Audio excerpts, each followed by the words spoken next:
namaskar. This is Firstpost and you're watching Vantage with me, Palki Sharma.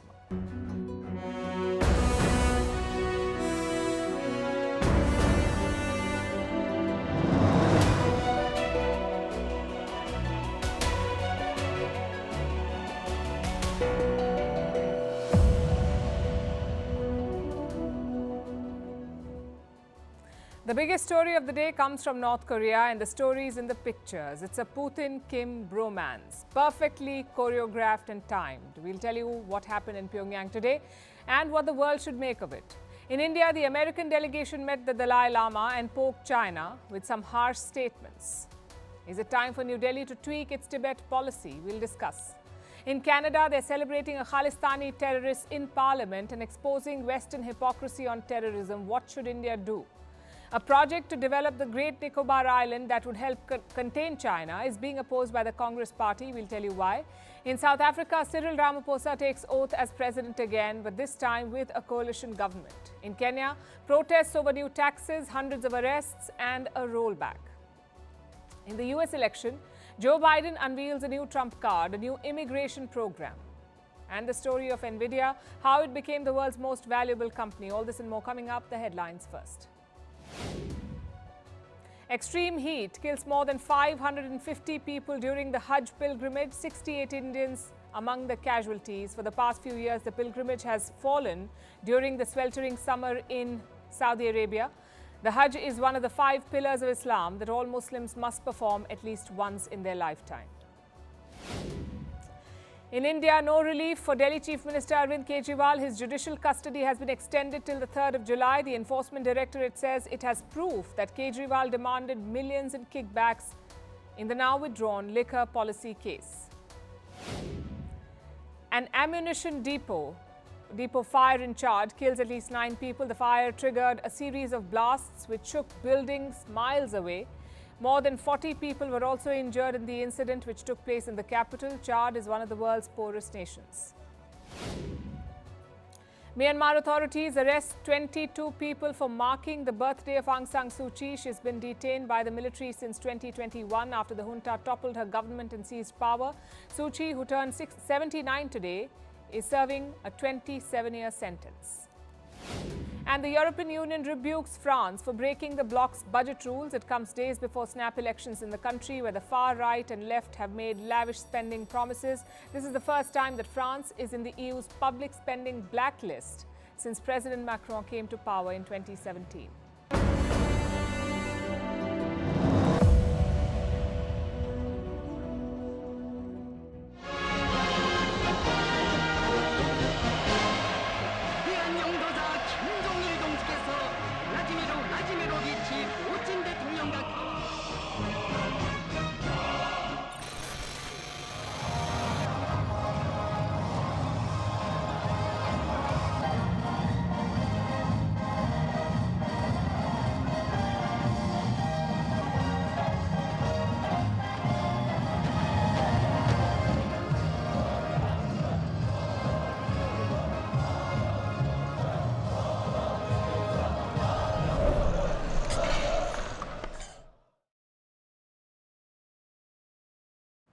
"25 years, a quarter of a century. That's how long Vladimir Putin has been in power in Russia.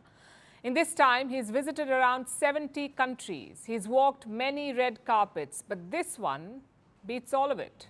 I'm talking about North Korea. Vladimir Putin landed in Pyongyang on Tuesday night. The city was all decked up to welcome him. We are talking the whole shebang. Portraits of Putin, flags of Russia, even Russian music on state television. Take a look.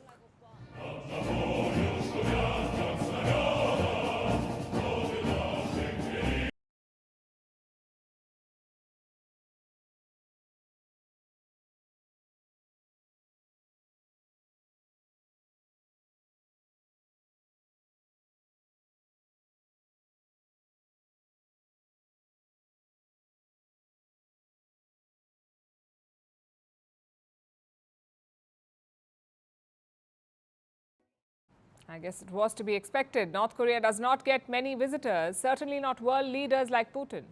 So Kim Jong Un rolled out his fanciest red carpet. He was at the airport himself. He greeted Putin with a handshake followed by a semi-hug. Now, this visit is very important. Putin last came to North Korea in the year 2000, so it's been 24 years. And in this time, in these 24 years, the equations have changed. Kim was not leading North Korea back then. His father was. Plus, in the year 2000, Putin was a newbie on the world stage. Now he's a seasoned but isolated leader. These two had a meeting last year as well, Kim and Putin. Kim traveled to a Russian city, a city in the Russian Far East. And now Putin is returning the favor. As with any visit, let's look at two aspects here. The first is chemistry. Putin and Kim looked quite comfortable with each other. One moment probably sums it up best. Both men were about to enter a car, but they couldn't decide who would go first. Take a look.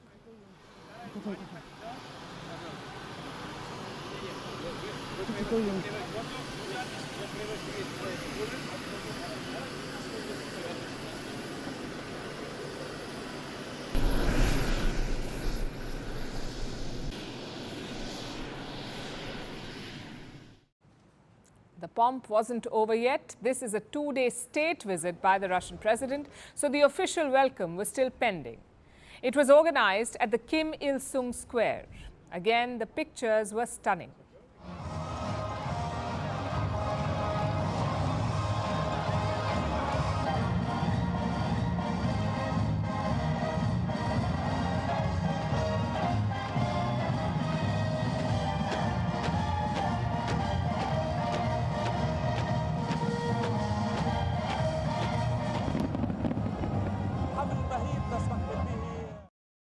The roads were lined with hundreds of people. They waved Russian and North Korean flags.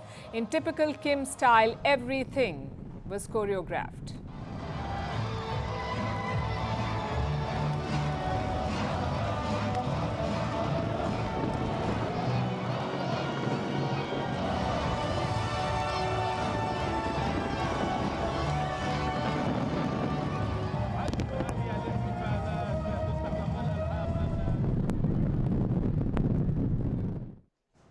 Later in the day, there was more bromance. Putin gifted a Russian limousine to Kim Jong Un. He also drove Kim around Pyongyang. Look at this.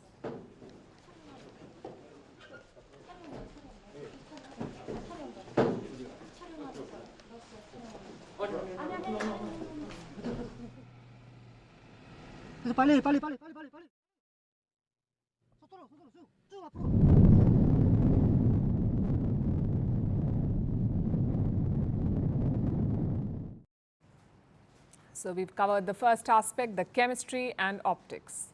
Now we come to the second, the substance. Putin and Kim held a long bilateral meeting. It lasted for nearly 2 hours. After that, they signed a new bilateral agreement. They upgraded their relationship to the next level, that of comprehensive strategic partnership. What does that mean? Well, it means a lot of things. Putin and Kim hinted at multiple areas of cooperation: military technology, mutual assistance in case of aggression, coordination on healthcare, and also education and science. Now, two of these stand out: sharing military technology and mutual defense. Very significant. Putin is saying that he may defend North Korea if it is attacked. And that's a big promise to make. Same with military technology. Sanctions prevent countries from selling technology to North Korea, especially strategic ones. But Vladimir Putin is saying he may do it anyway. Which brings us to the statements. What did Kim and Putin say? Kim offered full support for Putin's invasion of Ukraine. Meanwhile, Putin slammed US efforts to isolate Kim. Listen in. The government of the Democratic People's Republic of Korea expresses full support and solidarity with the Russian government, army, and people in carrying out a special military operation in Ukraine to protect their sovereignty, security interests, as well as territorial integrity. We highly appreciate your consistent and unwavering support for Russian policy, including the Ukrainian strand. I am referring to our fight against the hegemonic policy imposed for decades, the imperialist policy of the United States and its satellites against the Russian Federation. That was Putin's day in Pyongyang, eventful and colorful. But what will be the impact of this visit? How should the world see it? This visit symbolizes a revival of ties between Moscow and Pyongyang. Time for a short history lesson. In the 1950s, Kim's grandfather was ruling North Korea. His name was Kim Il-sung. He was supported by Soviet dictator Joseph Stalin. Back then, ties were great. Pyongyang was a satellite of Moscow, but Stalin died in 1953, and after that, the ties changed. Kim Il-sung purged pro-Soviet forces in his regime. He began consolidating power. Thus, Moscow and Pyongyang grew apart. Cut to 2024. Things are on track again. Putin and Kim have revived the 1950s romance. The question is, will it last? Well, there is nothing organic about this relationship. It is based on common enmity towards the US. Having said that, there is scope for expansion. Let's look at what each side stands to get. First, Kim Jong Un. He needs food and fuel for his people, and Russia can help him. It is the largest wheat exporter in the world, also one of the biggest sources of energy, one of the biggest energy producers. So clear synergy there. Kim also needs advanced military technology, especially on ballistic missiles. Again, who can give him that? The Russians. Also sanctions relief. Russia is a permanent member of the United Nations Security Council. It can shield Kim from further sanctions. So the North Korean leader has a lot to gain. Which brings us to Putin. What does he stand to gain? A useful supplier of military goods like bullets. In fact, North Korean equipment has already been spotted in Ukraine, plus a new deterrent. Someone who can keep the US busy in the Pacific. And Washington knows this. They're concerned about this new partnership. The deepening cooperation between Russia and the DPRK is something that should be of concern, especially to anyone that's interested in maintaining peace and stability on the Korean Peninsula, but also supporting the people of Ukraine as they continue to fight against Russian aggression. There are two ways of looking at this. The West says, look at how isolated Putin is. So isolated that he's meeting Kim.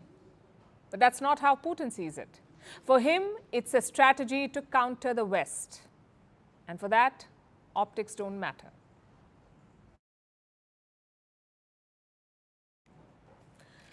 The war in Gaza has taken a dramatic turn and claimed yet another casualty.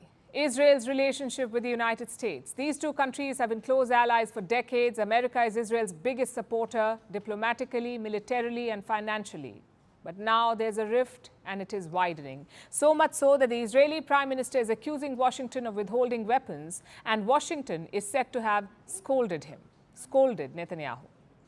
Like I said, quite dramatic. It started with a video message where the Israeli Prime Minister pressed the self-destruct button. He suggested that the US is weakening Israel in the war against Hamas. Listen to this. It's inconceivable that in the past few months, the administration has been withholding weapons and ammunition to Israel. Israel, America's closest ally, fighting for its life. Give us the tools and we'll finish the job a lot faster. Netanyahu took direct aim at US President Joe Biden and his Secretary of State Antony Blinken. Earlier this month, Blinken was in Israel. He met Netanyahu. Now the Israeli Prime Minister has shared details about that meeting. He says he had a candid conversation with Blinken and he complained about military aid because the US has curtailed supplies. It has stopped the transfer of some ammunition, so Netanyahu complained to Blinken. And what was Blinken's response? He blamed it on quote-unquote bottlenecks and he promised a quick resolution. But it seems that the Israeli leader is running out of patience. So he decided to make their differences public. And which supplies is Netanyahu talking about? A shipment of joint direct attack munitions, better known as 2,000-pound bombs. America was supplying these bombs to Israel, but in April, the US withheld one shipment, just one shipment was withheld. And now Netanyahu is making a big deal about it. We have one case that the president's talked about publicly, about the 2,000-pound bombs and concerns that we have about them being used in densely populated areas. That remains. We continue to work through that. Now, to put this in perspective, let's look at the defense supply that Israel has got in this war from America. This is what the US has given Israel. More than 2,000 Hellfire missiles, 36,000 rounds of cannon ammo, 1,800 bunker buster munitions, 3,500 night vision devices, more than 50,000 artillery shells, 30,000 propelling charges for howitzers, and thousands of tank rounds and artillery shells. And this is the stuff that has been made public. This is the supply that we know of. American support extends beyond this. A large number of their shipments are also classified. So the US military aid has been massive. But now one shipment is stopped and Netanyahu goes to town with it. The Americans aren't happy about this. Their response has been sharp. They've cancelled a key visit. A group of Israeli officials was on its way to the US. They were invited to the White House for talks, but now the meeting has been called off, and the White House has also rubbished Netanyahu's claims. I was asked a question. I answered it. I don't know what he's talking about. We were very clear about there being one shipment that we're continue to have construction conversations with Israel about. Nothing else has been paused. You heard that directly from Secretary Blinken. I can't speak for the Prime Minister. He's clearly speaking for himself. Later, the US ambassador to Israel paid a visit to Netanyahu. And he is said to have, quote unquote, scolded the Israeli Prime Minister. The American ambassador is said to have scolded the Israeli Prime Minister and told him that his claims are both inaccurate and out of line. This confrontation has been building for a while. When Israel began the war in Gaza, it had the full support of America. But as civilian casualties rose and domestic protests increased in the US, Biden shifted his stance. He's also contesting a presidential election this year, so the Muslim American votes and the liberal votes matter. At the same time, there's a good number of Jewish votes in the US. The president wants all of it, so he's calibrating his position by drawing some clear red lines for Israel. Biden told Netanyahu to not invade Rafah. He said he won't provide bombs or artillery for this operation. In fact, let me quote from what the US president said last month. If they go into Rafah, I'm not supplying the weapons. But Israel did go into Rafah. They launched a wide-scale operation, and now they're turning north to Lebanon for an all-out war with the Hezbollah. Israeli officials say that they're ready for a war with Lebanon.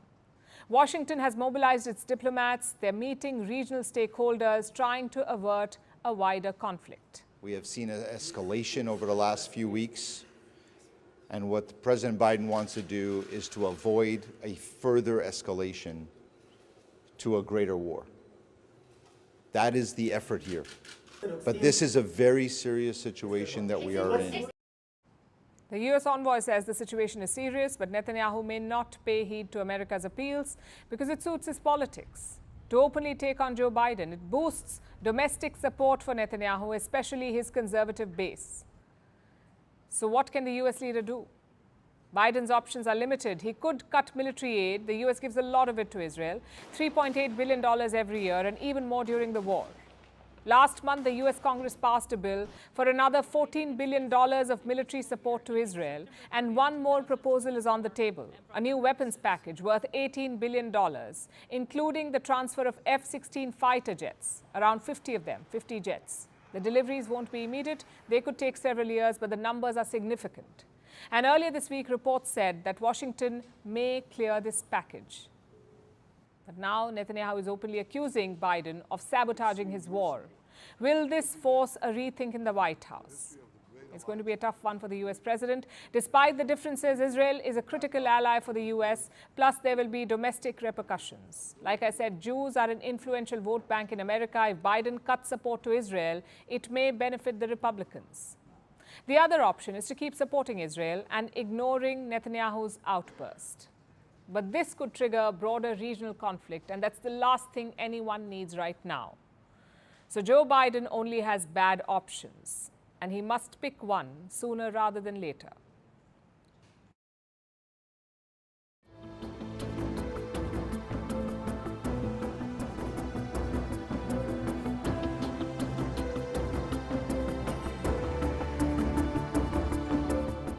President of China, you'll be gone and nobody will give you credit for anything.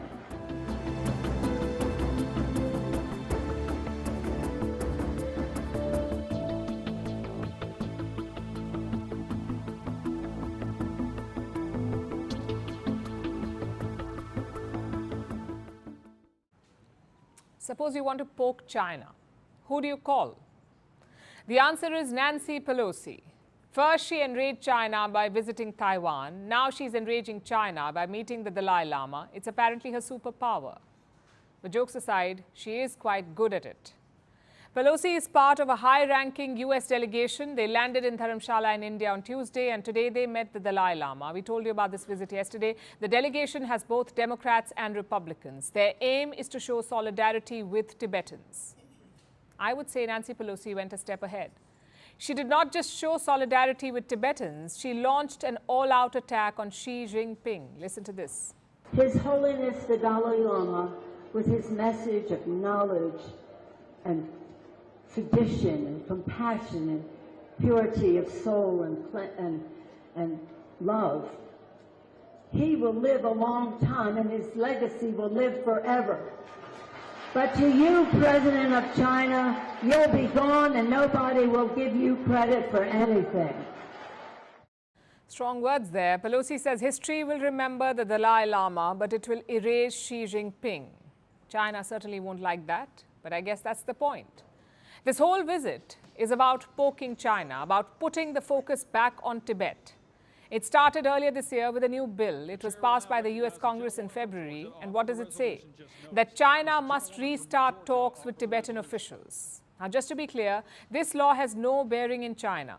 They will simply brush it aside. America cannot draft laws for China. But this move does reveal their priorities. That the Americans are focusing on Tibet again. And not just America. Most democracies are talking about Tibet again. The European Union is. Australia is. So why isn't India? New Delhi is better placed than other countries. It is the home of the Tibetan movement. The Dalai Lama lives here. The Tibetan government is based here. Yet there is a sort of ambivalence. Let's look at the history first. India and Tibet used to be neighbors for a long time. Back then, it was a separate kingdom, Tibet, sort of like a buffer between the two big civilizations of India and China. But that changed in 1950. China sent soldiers into Tibet. They annexed the whole region and made it a part of China. Now, this posed a challenge for India. Suddenly, the border with Tibet became the border with China. In 1954, New Delhi recognized China's move. It accepted that Tibet is part of China. But in 1959, the Dalai Lama fled to India. Jawaharlal Nehru was Prime Minister then. He gave asylum to the Dalai Lama and his followers, and they've been living here since. Which brings us to the present. India finds itself in a unique position. On the one hand, India accepts China's control over Tibet. On the other, India hosts a Tibetan government in exile. It may look like a tough position to be in, but it's also a blessing. New Delhi can use Tibet to put pressure on China. Just consider this US delegation. You can't have a visit like this without India's help on Indian soil. The question is, what should India do with this unique position? Prime Minister Modi started on a positive note. He invited many leaders for his inauguration in 2014. Among them was the Tibetan Prime Minister in exile.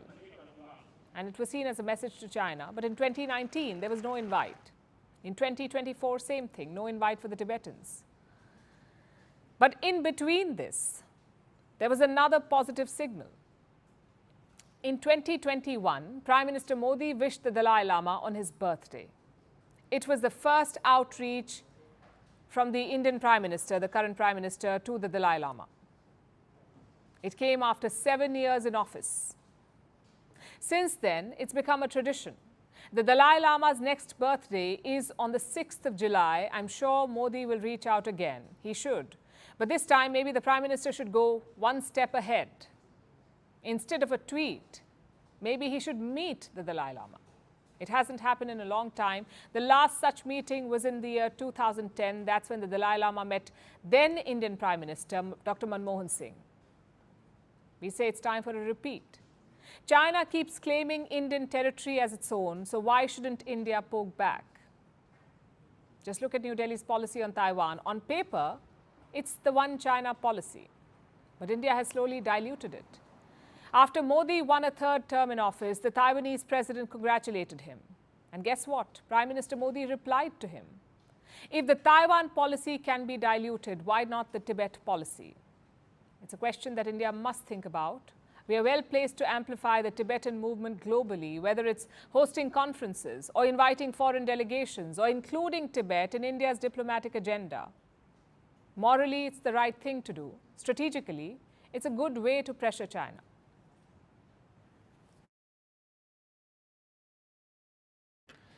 Let's turn to Canada now. Their parliament started on a solemn note yesterday. With a moment of silence, all the lawmakers joined in. They stood in silence with their head bowed. It was quite a sight. Such gestures are not uncommon in parliaments. Usually they are done to mark a tragedy or to remember victims of terrorism, but not this one. Canada's moment of silence was for a terrorist. Following discussions among representatives of all parties in the House, I understand that there is an agreement to observe a moment of silence in memory of Hardeep Singh Nijjar, assassinated in Surrey, British Columbia, 1 year ago today. I now invite honourable members to rise.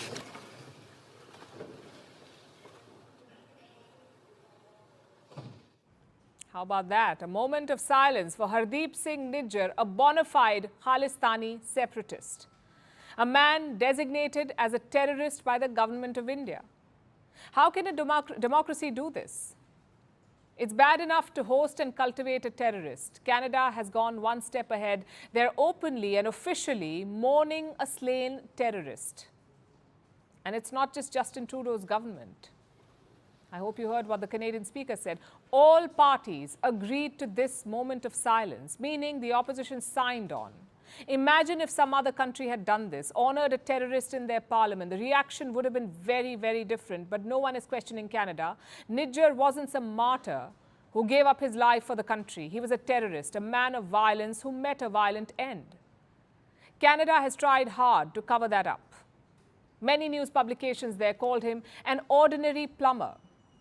In that case, why is Canada's parliament honoring him? Does every victim of street violence get a moment of silence in their parliament? So let's call it what it is, a purely political move meant to appease Khalistanis. But why now? Because Tuesday was Nijjar's death anniversary. On June 18th last year, he was shot dead in British Columbia. Canada accuses India of ordering this hit. But India has denied the allegations, and this controversy has already plunged relations to rock bottom. Yet what does Canada do? Celebrate Nijjar inside its parliament. Which makes one thing quite clear. Justin Trudeau is not interested in handling this responsibly. He wants to make a spectacle out of it. He wants to milk it for political gains, and his attitude is emboldening Khalistanis. They organized a rally on Tuesday. Look at the posters they use. They've edited a picture of Prime Minister Modi. It shows him behind bars in a prisoner's clothing. And look at the caption. It says, "I killed Nijjar." What sort of country allows this? We understand free speech and expression, but this is beyond that. These separatists are calling a Prime Minister a murderer, yet Canada does nothing. Compare this to what happened in 2021. A protester threw gravel at Justin Trudeau, tiny pieces. So Trudeau did not even realize what happened. But guess what Canada did? The case dragged on for 2 years, and in 2023, the man got 90 days of house arrest and 1 year of probation. What does that tell you? That Canada does have limits for protesting. They just don't apply to protests against India. The question is, what more can New Delhi do? We've tried sharp statements, we've tried condemnation. None of it has worked. Western politicians refuse to acknowledge the Khalistani problem. Of course, some of it is political. In Canada, for instance, Khalistanis are a powerful political group. So leaders like Trudeau want their votes. No amount of diplomacy will sway them. But elsewhere, India could try harder. The first strategy is messaging, exposing the reality of the Khalistan movement. It has virtually disappeared in India. It is now largely a diaspora campaign. But how many in the West know that?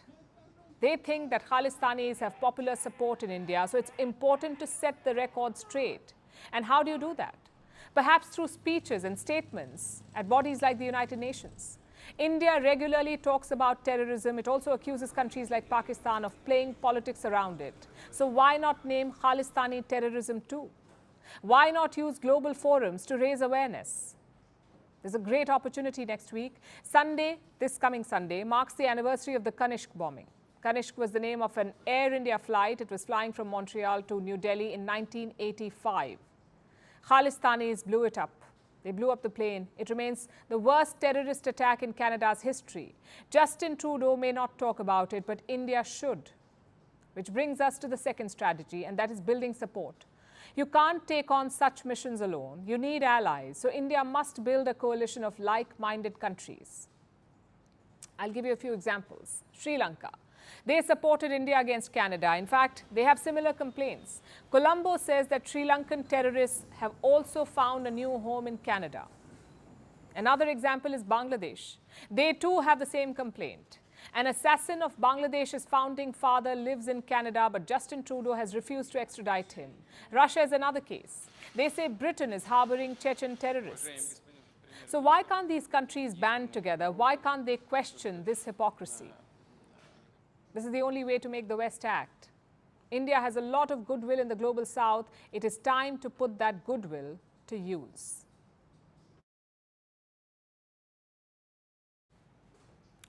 Where would India's next big security challenge come from? Most likely the high seas. The indications are all there. The recent conflict in the Red Sea made it quite clear. Protecting shipping lanes is more important now than ever before, especially for a country like India, which is surrounded by water on three sides. Chinese ships are frequenting these waters. China has built ports all around us, and their presence is a matter of concern. So in recent years, India has also tried to boost its capabilities to build deterrence on the high seas. And this story tonight is about one such plan. It centers on an island called the Great Nicobar. It is part of the Andaman and Nicobar Islands, located in the Bay of Bengal, a small patch of land, just 910 square kilometers, mostly covered with tropical rainforest. New Delhi plans to redevelop this island.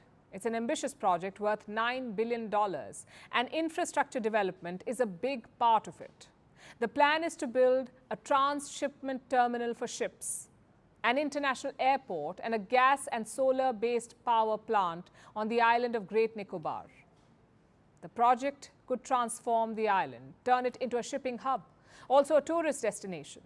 As of now, Great Nicobar is sparsely populated, but post-development, as many as 650,000 people could end up living there. 650,000 people, that's the estimate. And this project has clear advantages for India. The island is strategically located. It sits on the intersection of key shipping routes. It is close to key regional hubs like Colombo in Sri Lanka and Port Klang in Malaysia. Further east, you have Singapore.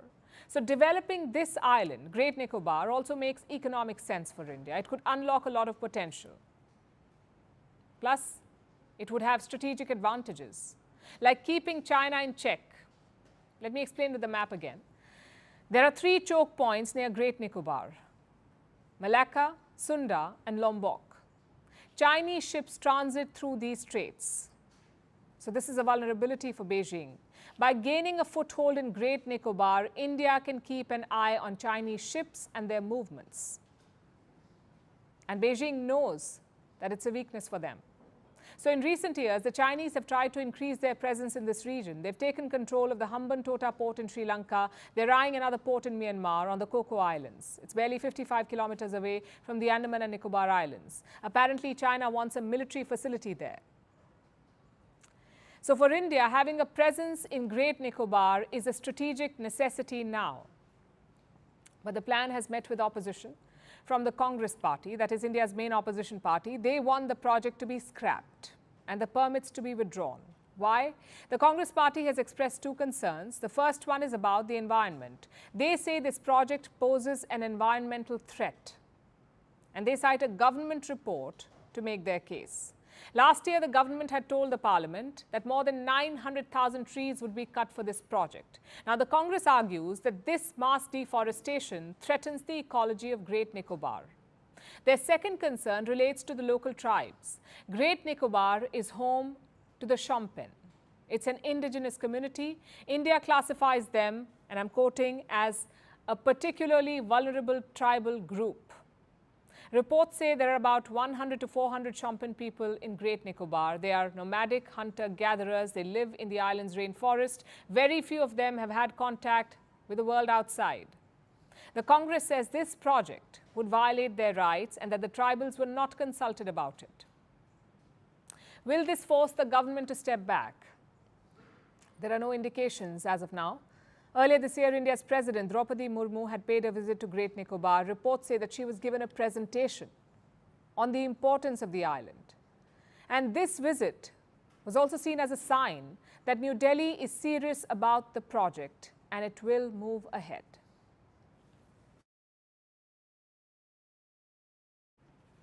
Now let's turn our attention to Africa, to South Africa, where a grand ceremony took place today. Cyril Ramaphosa was sworn in as president for his second full term, and leaders from all over the world came to celebrate.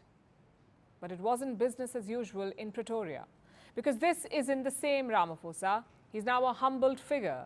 His party, the African National Congress, or ANC, lost its parliamentary majority in last month's general election.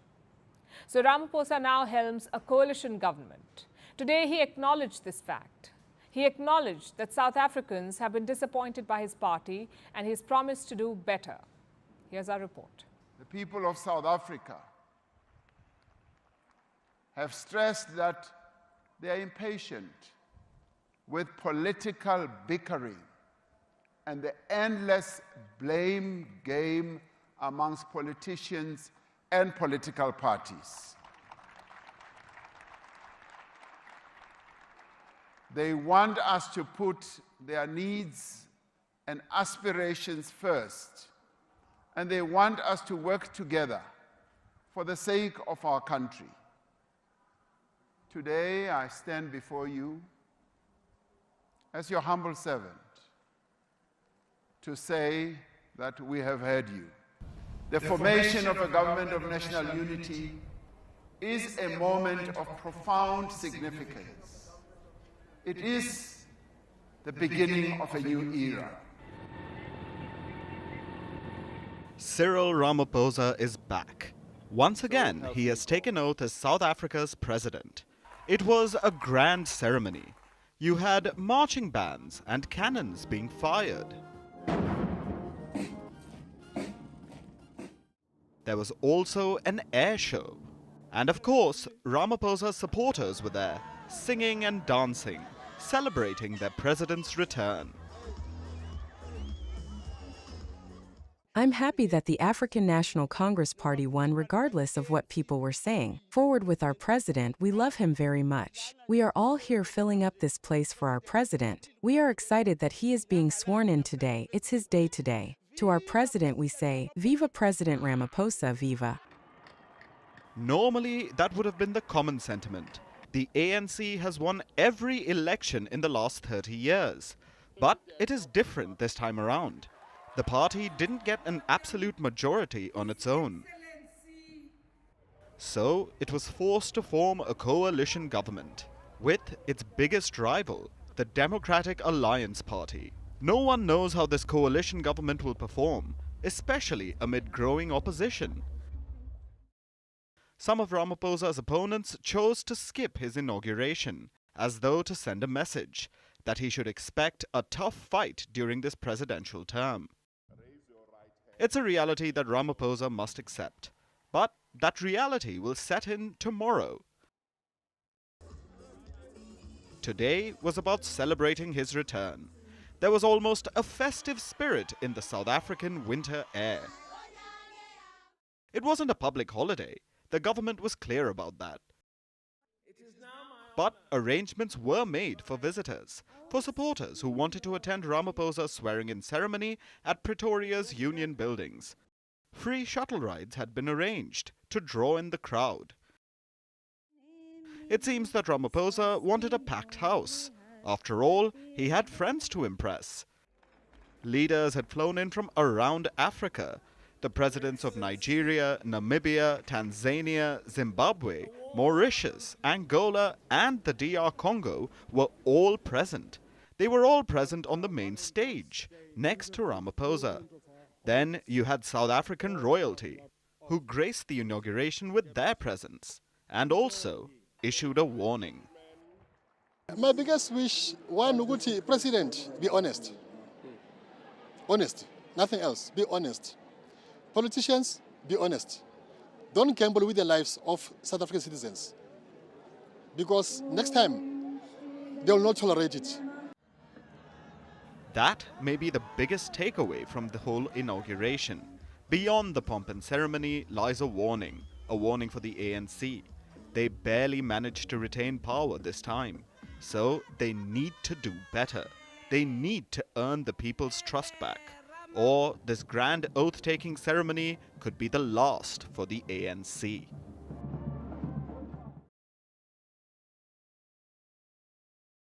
Staying with Africa, our next story comes from Kenya, where a protest movement began yesterday. It is called Occupy Parliament, like the Occupy Wall Street movement from the US. Now, Occupy Wall Street was a protest against corporate avarice. Occupy Parliament is a protest against government greed in the form of back-breaking taxes. The protests were against Kenya's finance bill for 2024, their annual budget. Kenyans have been facing a mounting tax burden for years now, since President William Ruto came to power in 2022. Last year, there was a controversial housing tax and an increase in fuel levies. This year's finance bill was slated to bring more hardship. Kenya was poised to charge a value-added tax or VAT on bread, the most basic food item. The VAT on bread was going to be 16%.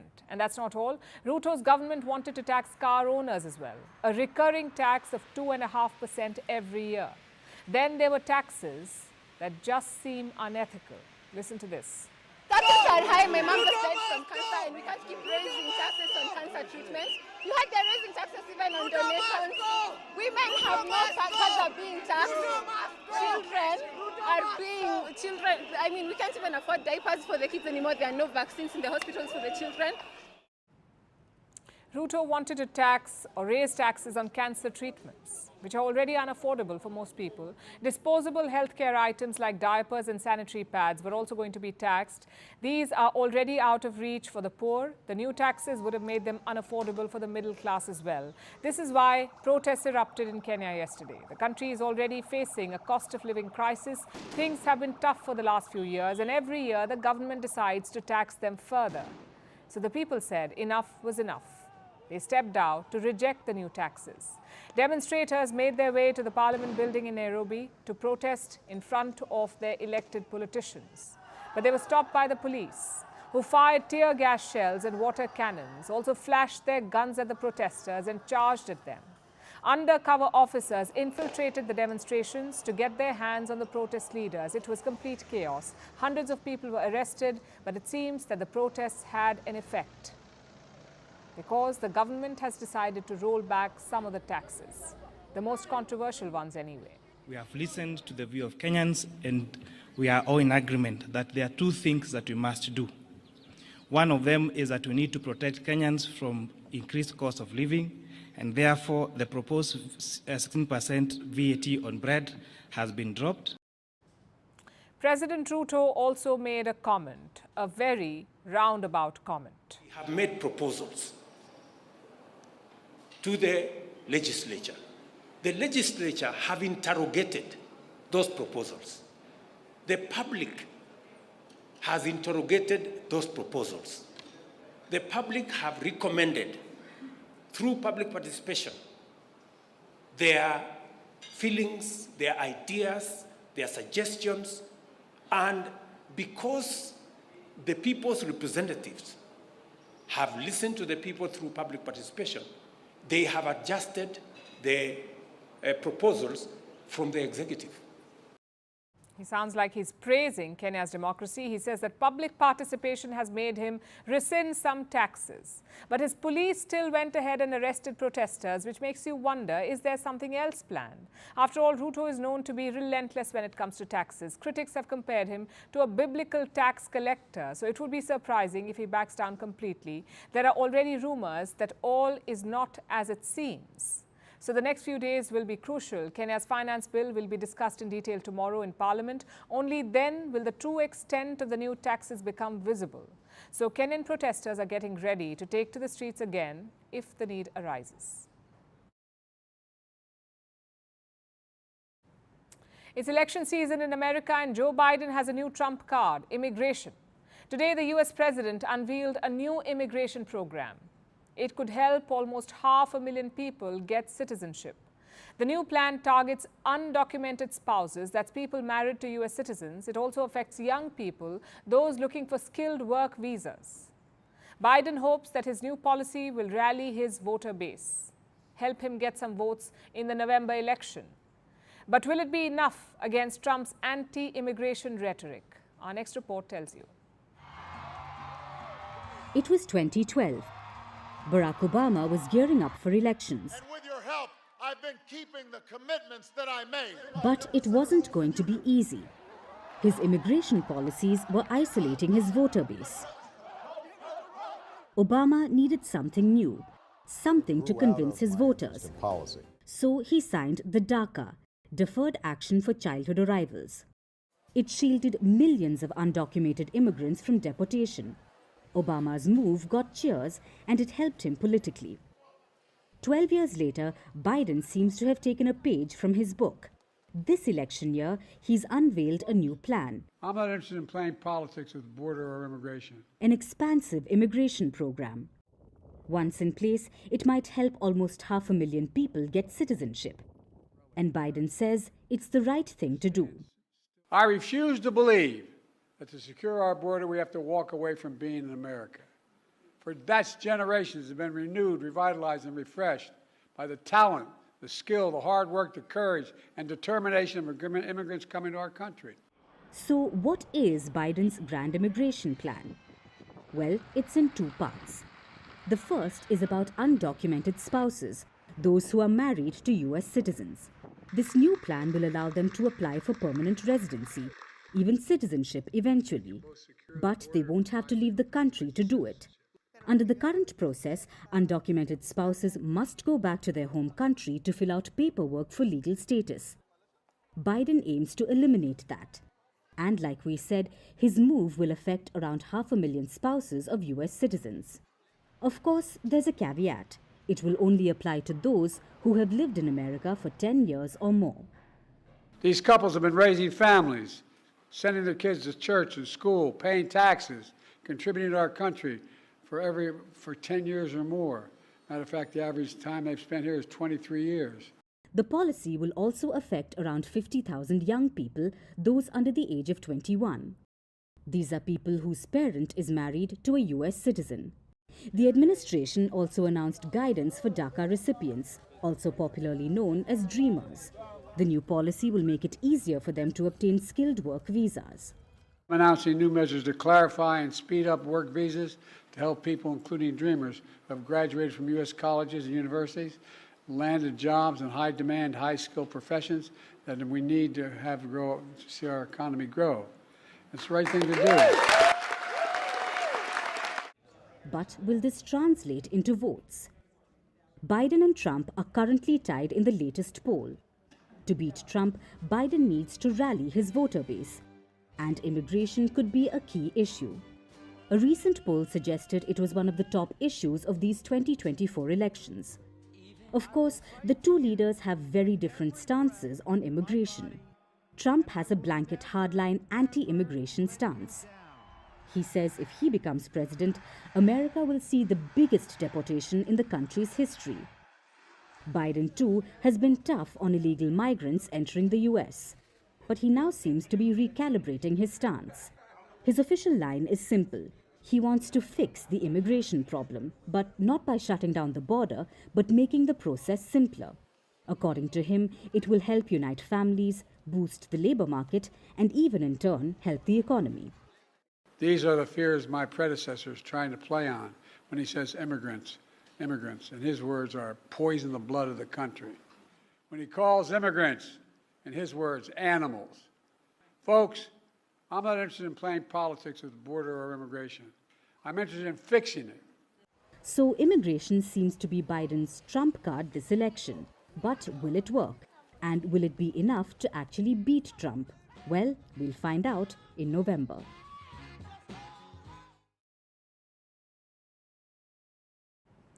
Last week, Apple was the most valuable company in the world.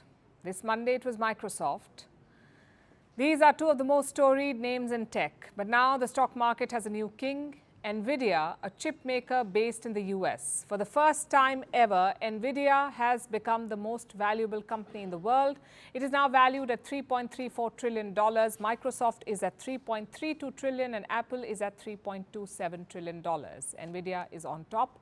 And why does it matter? I'll give you 3 reasons why. First, this is an underdog story. Nvidia is a relative newcomer to the world of mega caps, and its rise is among the fastest in market history. Today, its stock is worth nearly $136.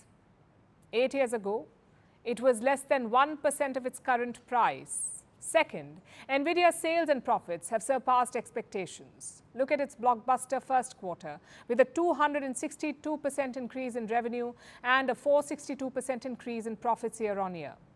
With such fierce growth, Nvidia has leapfrogged its competitors, and this is the third reason. For perspective, look at Apple. It crossed $1 trillion valuation, the $1 trillion valuation in 2018. But Apple hit the $3 trillion mark only last year. So Apple took nearly 5 years to go from 1 to 3 trillion. Same with Microsoft, but not Nvidia. 2 years ago, its market valuation was about $400 billion. Last year, it struck $1 trillion, and now it's worth more than $3 trillion in less than a year. Now, this speed, the speed of growth has been startling, especially when you look at where and how they started. Nvidia was founded in 1993 to build chips for video games, and that's what they did for decades, until CEO Jensen Huang chose to do something else, diversify. He wanted to ride technology's next wave, artificial intelligence. It was quite the bet. AI was not as big then, yet Nvidia switched tracks and it invested heavily. It made computer chips needed to create AI systems, known as GPUs, graphics processing units. And now that bet is paying off. AI is taking over the world, and leading the charge is Nvidia. It controls about 80% of the market for AI chips. It sells everything from chips to AI software to supercomputers. Nvidia chips are used to run groundbreaking AI models like ChatGPT.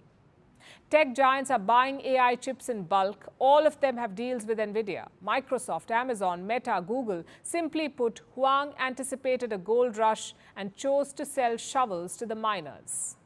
It was the surest way to make money, which he has. Nvidia made its stock market debut in 1999. Since then, its shares have skyrocketed. By how much?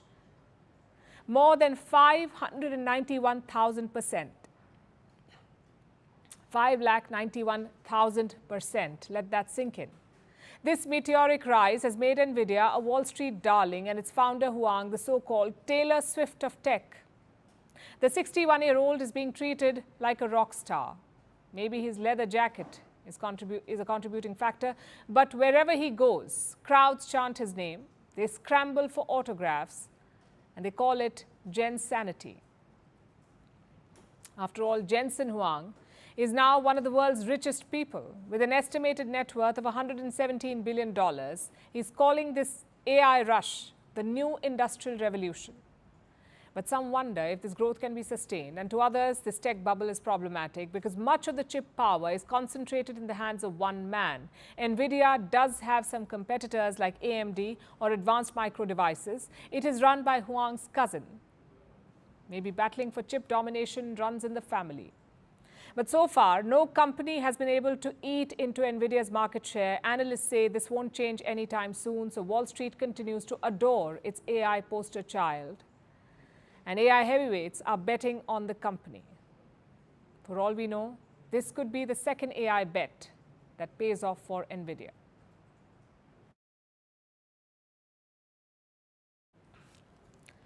For our next story, let me give you a number. 800 million. That's the total number of people that go hungry every year. But what if I told you that we have enough food for all of them, to feed them? That's right. Every year, the world wastes 1.3 billion tons of food. Imagine that. That's enough food to feed almost 2 billion people. But why are we wasting so much food? Is overconsumption the biggest culprit here? And what can we do to reduce it? Our next report tells you. Convenience stores. They are an urban oasis, a one-stop solution for everything. Need a midday snack? Go to a convenience store. Need emergency toilet supplies? Go to a convenience store. In Japan, convenience stores are like a lifeline. They are open 24/7 for 365 days. And it's a huge industry that's almost worth $77 billion a year. But this convenience comes at a price. Yes, it's an appealing business model, but it's also linked to this. Massive wastage of food. Take sushi rolls, for example. It's a Japanese staple and a popular snack at convenience stores. Japan's 55,657 convenience stores threw out 947 121 ihomaki rolls. And that's just one day. What's the total cost of this food wastage? Around $5 million.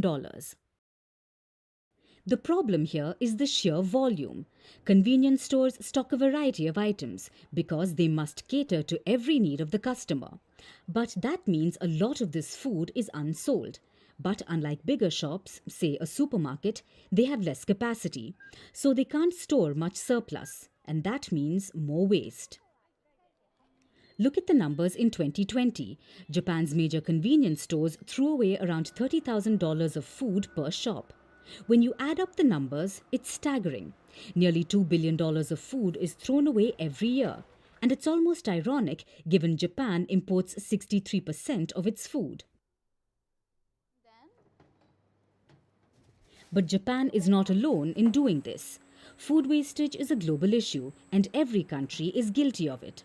Roughly a third of the world's food is wasted. That's 1.3 billion tons every single year. Now this food wastage happens in two stages. One, during production. In developing nations, this is a huge cause of food wastage. 40% of losses occur at post-harvest and processing levels. Then comes the loss at the retail sector. Nearly 35% of food is simply thrown out by supermarkets, shops, and households. Most of it is perfect for consumption. And it happens majorly in developed nations. 40% of their food loss happens at retail and consumer levels. Consumers in rich countries waste almost as much food as the entire net food production of sub-Saharan Africa each year. Imagine that. All this wasted food can feed around 2 billion people. That's 1/4 of the global population. This is criminal because globally around 800 million people face hunger every year. So even if some of this food is not wasted, it can eradicate global hunger. And that's what countries aim to do. But reducing wastage won't be an easy task. It requires a multi-pronged approach. For convenience stores and restaurants, it means better inventory management systems where stocks are stored more efficiently, thus reducing the volume of unsold goods. For households, it means only buying products that you really need. Convenience stores may be a great asset in our fast-paced lives, but it's time to look beyond the instant gratification. Now it's time for Vantage Shots, images that tell the story. Environmental protesters spray paint on Britain's Stonehenge. In the US, a gleaming monolith pops up in the Nevada desert, but no one knows who put it there. And Japan's Mount Fuji installs a crowd control gate to counter over-tourism. Finally, we're taking you back in history. On this day in 1981, India launched the Apple satellite. It was the country's first communication satellite. Ironically, the satellite had to be carried on a bullock cart.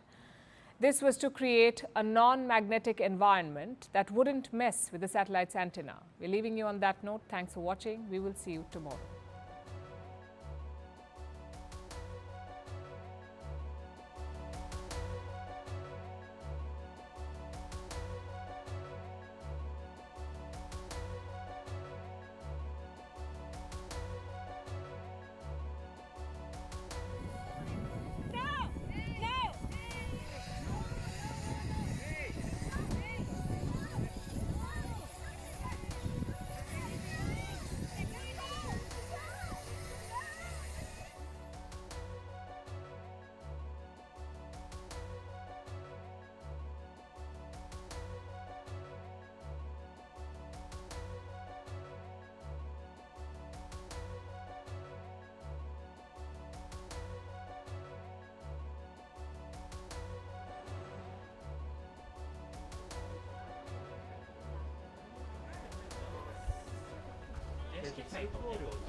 From impeachments to inaugurations, if it's a political story, we are on the scene.